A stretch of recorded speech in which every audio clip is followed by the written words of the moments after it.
Hello friends, దశావతారాలలో 6వ అవతారమైన పరశురాముడి అవతారం గురించి ఈరోజు తెలుసుకుందాం.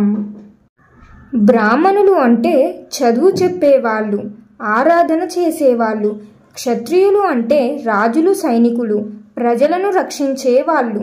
కానీ ఓ దశలో క్షత్రియులు అధికారం చేతికి వచ్చాక దాన్ని తప్పుగా వాడడం మొదలుపెట్టారు. అవిశ్రాంతంగా ప్రజల్ని హింసించడం, రాజ్యాన్ని దుర్వినియోగం చేయడం మొదలయ్యింది.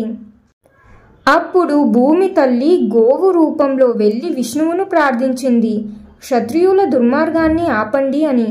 అప్పుడే శ్రీ మహావిష్ణువు బ్రాహ్మణుడిగా కాని శాస్త్రవేత్తగా అవతరించాడు.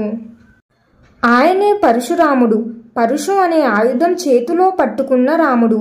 పరశురాముడు ఒక మహర్షి అయిన జమదాగ్ని మరియు రేణుకాదేవి అనే రాజకుమార్తెకు పుట్టిన కుమారుడు.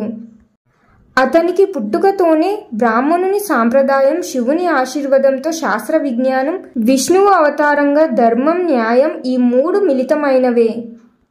కర్త వీరార్జునుడు 1000 చేతులున్న శక్తివంతమైన రాజు.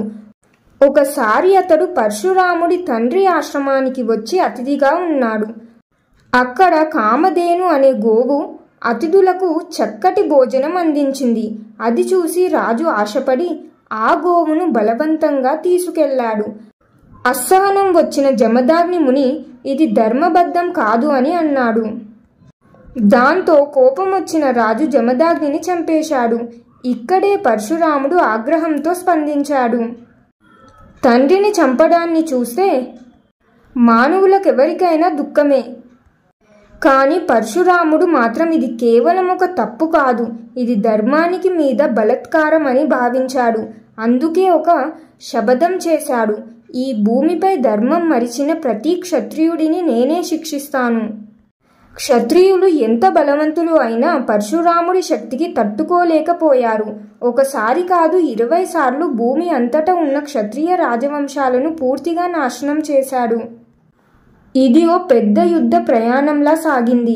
అయితే అతడు అమాయకులను చంపలేదు, ధర్మానికి వ్యతిరేకంగా ఉన్న వాళ్లను మాత్రమే శిక్షించాడు. తన యుద్ధాల వల్ల భూమి మీద జరిగిన రక్తపాతం వల్ల భూమి కలుషితమైనదనిపించింది. అందుకే పరశురాముడు భూమిని శుభ్రపరిచి కాశ్యప మహర్షికి దానం చేశాడు. తర్వాత సముద్రాన్ని వెనక్కి తొలిపించి కొత్త భాగాన్ని కొంకణ ప్రాంతం, మహారాష్ట్ర, గోవా, కేరళగా నిర్మించాడు. ఇది వాస్తవానికి పరశురాముడు సముద్రాన్ని వెనక్కి తొలిపించిన కథ. విష్ణువు తీసుకున్న అన్ని అవతారాలు పూర్తయ్యాయి, కానీ పరశురాముడు మాత్రం ఇంకా బ్రతికే ఉన్నాడు అనే నమ్మకం ఉంది. ఆయన శివుని వద్ద నుంచి దివ్యాస్త్రాన్ని నేర్చుకున్నాడు.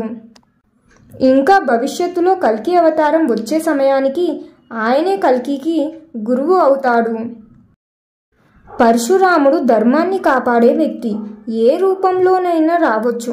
ఆయన చేతిలో ఆయుధం ఉంటేనే ధర్మం కోసమే కదా. ఈ వీడియోలో మనం విష్ణుమూర్తి ధరించిన 6వ అవతారం గురించి తెలుసుకున్నాం కదా.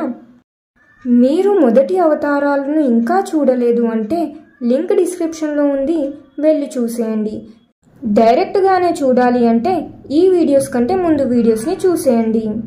దశావతారాలలో మిస్ అవ్వకుండా 7వ అవతారం గురించి తెలుసుకోవాలి అనుకుంటే మన ఛానల్ని సబ్స్క్రైబ్ చేసుకోండి.